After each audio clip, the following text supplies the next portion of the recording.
প্রায় 1:40 বাজে। আমি তো এখন আমতলী থানায়, আমতলী থানা যে সেকেন্ড নাগা মানে এদিকে বাইপাস রুটে একটা পাখির দোকান আছে। তো আমি এখান থেকে 1 জোড়া পাখি কিনছি, 1 কেজি পাখির খাওয়ান কিনছি, একটা খাঁচা কিনছি। তো কিনে আমি দোকানে বলছি, দোকানের মালিক বলছে দাদা বন, যেহেতু চিন পরিচিত। তো বুঝছি পর্দা হঠাৎ করে একটা এডিনগর থানার গাড়ি আইছে।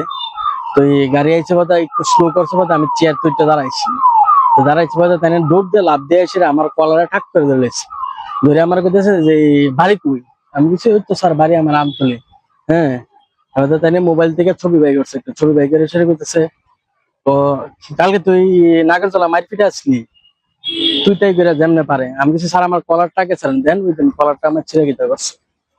তো হালকা একটা কিনছি, কলারটা ছিঁড়ে গেছে। স্যার ছাড়েন কলারটা ছাড়েন, আপনি গীতা করবেন। মানে অনেক মানুষ জড়ো আছে। এখন আমি বলছি স্যার আমি আমি কেন নাগরতলা থাকতাম, আমি তো আমার বাড়ি আমতলী। এবার ছবি বাই করে না ছবিটা তোমার মিলছে না। ঠিক আছে ভুল হয়েছে, তুমি একদিন আয়ো থানাতে আয়ো। পয়সা তেনার একটা মানে একটু নির্দায় সেটা গাড়িতে লাভ দেবে গেছে। আমি আবার তেনা ডাকছি স্যার স্যার স্যার, তেনার লোক একজন টিএসআর আসলো, একজন এ আছে আসলো, একজন টিএসআর একজন টাইপের। তুই মানে ঘটনা হয়েছে নাগরতলাতে 2 গোষ্ঠী। আমি এনে পাখি কিনতেছি তাই নিয়ে আমতলী থানার আন্ডারে ঢুকছে। আমি আবার লগে লগে যেহেতু থানার নিকটবর্তী, আমি আমতলী থানা বরাবর জিনিস বরাবর এমন কি কোনো কিছু আছে না, আমি তো জানি না। তো ওই দেন গেঞ্জি টেঞ্জি সিলাইছে, এত মানুষের সামনে আমার অ্যাসল্ট করছে।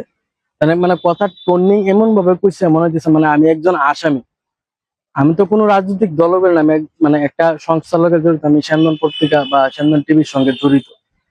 তাই নিয়ে এমন ভাবে ইয়ে করছে, তাই নিয়ে আমার পরবর্তী সময় তুমি থানায় তো কথা কই এখন আমি কি না। এইভাবে যদি প্রকাশ্যে দিনের বেলায় কেউ অ্যাসল্ট করে বা এইভাবে যদি এইসব করে, আপনারা দেখেন আমারও তো একটা মান সম্মান আছে বা আমারও তো একটা ইমেজ আছে না। তো প্রকাশ্যে চলে এত লোকের সামনে, কেউ কিছু লোক দাঁড়ায় দেখে গেছে, কিছু লোক গেছে গা। একটা তো আমার তো ইমেজটা খারাপ হয়েছে না একটা থানার। যে কোনো আমি আমি তো আইনের দ্বারস্থ হইব আমার মতন যদি আরো, আমি তো আজকে একটা জায়গাতে আসি দেখে প্রতিবাদ করতে পারতেছি। যেমন যে অসংখ্য লোক যে প্রতিবাদ করতে পারে না এইভাবে অ্যাসল্ট হয়, তারা তো মানসিক ভাবে হেনস্থ হয়। আমারও তো একটা পরিবার আছে না, এসব জিনিস যদি পরিবার জানে বা পরিবারের কাছে যদি খবর যায়, আমারও তো একটা খুব মানসিক ভাবে আমিও তো ভেঙে বসতে পারি না। মানে এমন একটা অবস্থা হয়েছে যে রাস্তাঘাটে চলাও খুব ব্যাপার। কোন সময় কোন থানা রয়েছে, কোন সময় লাভ দিয়ে কলার ছিঁড়া লাইবো বা হঠাৎ করে সেটা দিঙাবে এমন গাড়ির বুক, মানে এইসব জিনিসটি খুব খারাপ লাগে। তদন্ত স্বার্থে সবকিছু ঠিক আছে, তাই না মানে দাঁড়া করে জিঙাইতে পারতো যে ভাই তোমার বাড়ি কোন জায়গায়, তাই যে গাড়িতে লাভ দিয়ে হঠাৎ করে সেটা আমার কলারে ধরে টান দেয়া কলারটা ছিঁড়ে লাইছে, আমি বাড়িতে গিয়ে কি করবো? বা মানুষ তো দেখছে না, অত একটা ব্যস্ততম সড়ক আমতলী বাইপাস রোড, একটা ঘটনা এখানে আপনারা তারা পুলিশি তদন্ত স্বার্থে তো পুরো যে তার আন্ডারে, তারা যারা খুশি তা করতে পারে। এইভাবে তো অ্যাসল্ট করা তো খুব মানসিক ভাবে তো ক্ষতিগ্রস্ত না।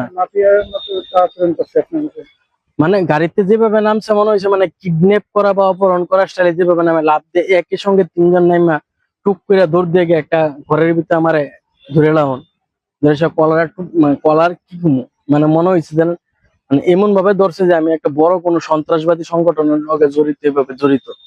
তাই না এটিটিউড যদি দেখতেন আপনারা, মানে এই সময় তো আপনারা আসলেন না, যারা আসলো জিজ্ঞাসা পারেন স্থানীয় যারা আসলো, তাই একটা এটিটিউড যে মানে অন্যরকম একটা বুলেরো গাড়িতে নামছে,